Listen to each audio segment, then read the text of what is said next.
L'Agence canadienne d'inspection des aliments a publié un important rappel des fromages cheddar de la laiterie Quaticook. Pas moins d'une trentaine de produits différents sont rappelés pour des risques de contamination à la bactérie Listeria. Mais selon l'entreprise, il ne faut pas s'inquiéter outre mesure.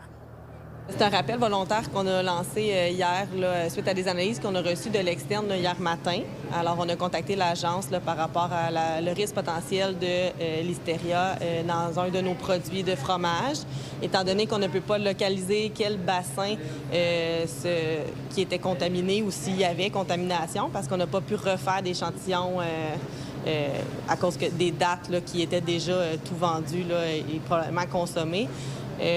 On a décidé de rappeler l'ensemble des produits de cette journée-là. Alors, le rappel touche seulement les fromages qui sont à réfrigérer après le 24 juillet.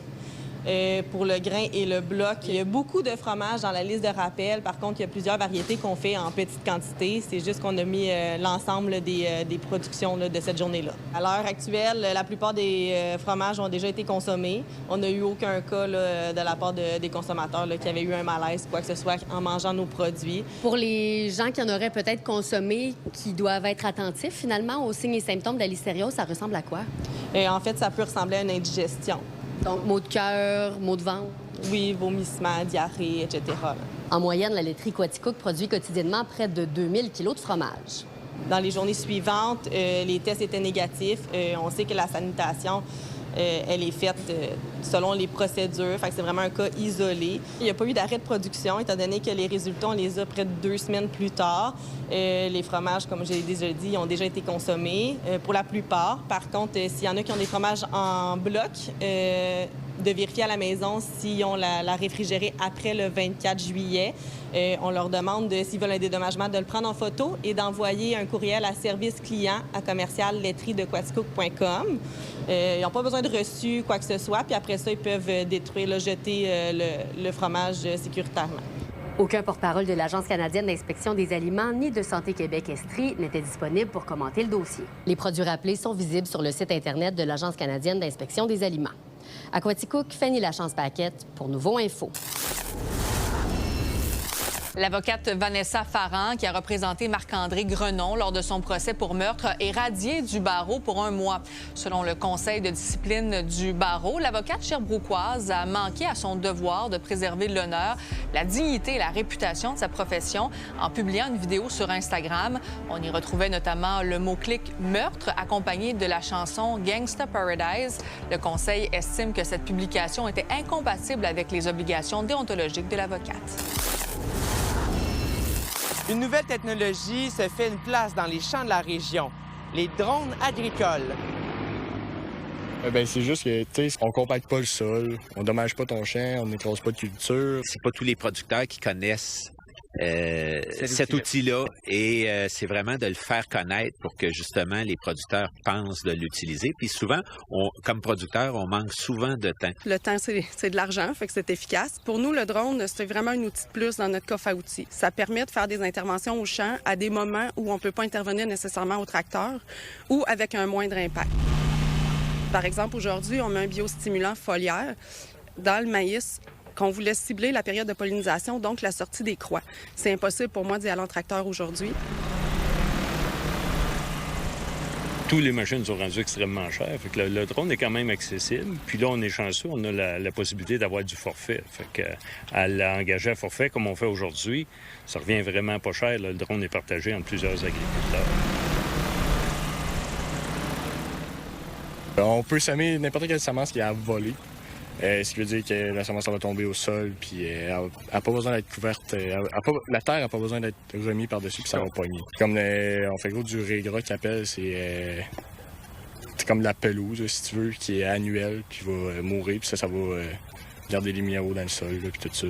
Mitch Jean observe une augmentation de sa clientèle depuis la dernière année. Là, j'ai reçu le drone comme 1 mois ou 2.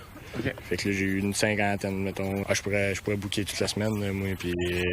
Mais c'est juste que faut que ça se fasse connaître. Il est de plus en plus utilisé. Par exemple, il y a plusieurs producteurs qui vont s'en servir pour aller implanter une culture de couverture dans le soya, à peu près les mêmes périodes, fin juillet, début août. C'est un outil qui est à la fois économique, écologique, qui nous permet de faire des travaux, des fois quand les conditions de sol ne le permettent pas. Il a tombé beaucoup de pluie, puis là, on voudrait faire un semis d'intercalaire, quoi que ce soit. Bien là, on peut pas y aller parce que les champs sont trop trempes, mais en réalité, c'est des conditions idéales pour faire un semis parce que le sol est humide. Fait que je crois que c'est un outil dans le futur qui va être apprécié des producteurs. J'ai fait mon premier tour de champ, puis après ça, lui, il va par le GPS, il fait ses lignes. Ça, c'est l'exemple qu'on fait aujourd'hui. J'étais juste autorisé avant de faire tout ce qui est engrais, couverture de sol, puis la semence à voler. Mais cette année, on a pu débloquer les pesticides un peu. Fait que dans le fond, tout ce qui est fongicide, cette année, ça a été autorisé. On débloque un nouveau secteur là, avec les fongicides puis les pesticides. À Compton, Marc-Antoine Mailloux pour Nouveau Info. Les conditions sont parfaites pour regarder ou même jouer un match de baseball aujourd'hui, mais avant même que les Expos de Sherbrooke sautent sur le terrain, il y a beaucoup de travail à faire.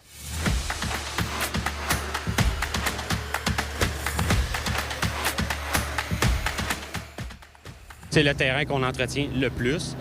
C'est le plus grand terrain de baseball à Sherbrooke. C'est important pour nous d'entretenir une excellente qualité de terrain, peu importe le calibre, que ce soit pour nos camps qu'on a en semaine ou pour nos calibres intermédiaires ou pour les expos. C'est une équipe qui est populaire. Il y a un beau bassin de gens intéressés qui aiment le baseball, qui viennent au match, qui nous encouragent aussi beaucoup. On est parmi les plus beaux terrains de la Ligue, autant dans l'expérience terrain que dans l'expérience aussi estrade et autres. L'équipe d'entretien est ici toute la semaine et elle passe beaucoup de temps sur le terrain. Ça nous demande beaucoup d'entretien pour être capable de maintenir le terrain pour les matchs de la fin de semaine. Je te dirais qu'à 2 préposés, là, on parle d'environ 4-5 heures d'ouvrage pour être capable de donner un terrain qui a du bon sens. Présentement, là, les employés sont en train de cacher tout ce qui pourrait être un défaut de surface. Ce qu'on veut pas, nous, c'est qu'une balle crée un rebond puis qu'on blesse un joueur, fait qu'on va tout le temps garder le terrain le plus de niveau possible. Ça passe par l'ajout de sable et la drague. La drague qu'on fait actuellement là, après chaque match. Le stade Amédée Roy est rempli d'histoire. Il y a même des caractéristiques assez spéciales, comme la fameuse butte dans le champ gauche. Quand on a des facilités qui nous permettent de donner notre plein potentiel, c'est merveilleux. Autrement, tu peux être très bon, mais si l'avant-champ est raboteux, si le terrain est inégal, alors il y a des balles qui prendront des bons capricieux ou qui ne seront pas nécessairement ceux attendus par des joueurs d'expérience. On va faire des ajouts de sable. Nous, on utilise ici principalement au stade du Washington Mix. C'est une sorte de très bonne qualité. Le but, c'est de garder, vous comprendrez, le terrain le plus sec possible. Surtout où ce que les joueurs vont se concentrer. Fait que, au niveau de la préparation, on va retirer les toiles avant les matchs. On va venir niveler. On a aussi une qualité de tonte qu'on voit pas vraiment.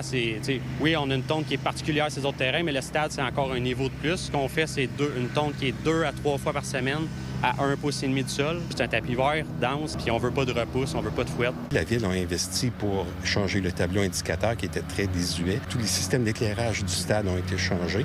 Le gros changement a bien entendu été les bancs, parce que les bancs auparavant étaient non seulement inconfortables, mais je dirais jusqu'à désagréables. Ces bancs-là ont été réutilisés, puis c'est important pour nous de leur donner une deuxième vie, puis pouvoir s'en servir encore pour plusieurs années. C'est important qu'on soit capable de livrer une qualité de terrain pour répondre aux exigences des équipes et des organismes. C'est un bon défi, mais ça me rend fier, puis je suis bien content de le faire. Le prochain match des Expos est ce vendredi contre leurs rivaux, le Big Bill de Quaticook. À Sherbrooke, Noah Abel pour Nouveau Info. Pour toutes vos nouvelles, nos chroniques et des vidéos, consultez le site nouveau.info.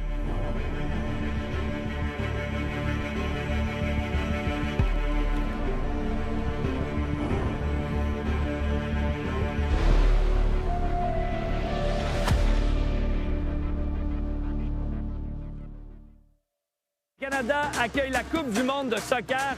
C'est une première dans l'histoire du pays. C'est C'est un rêve. C'est les émotions, c'est la fête. That's what soccer's about. All can dream. C'est la plus grande compétition qui ait pu exister dans le monde. Mais la Coupe du Monde, ça demeure un pari très audacieux, risqué, coûteux, avec ses zones d'ombre. Dites-nous combien vous avez payé pour l'ensemble. 12 000. 12 000? C'est quelques zéros. Oui, OK. Accrochez-vous, on vous fait vivre la Coupe du Monde à Toronto comme si vous y étiez.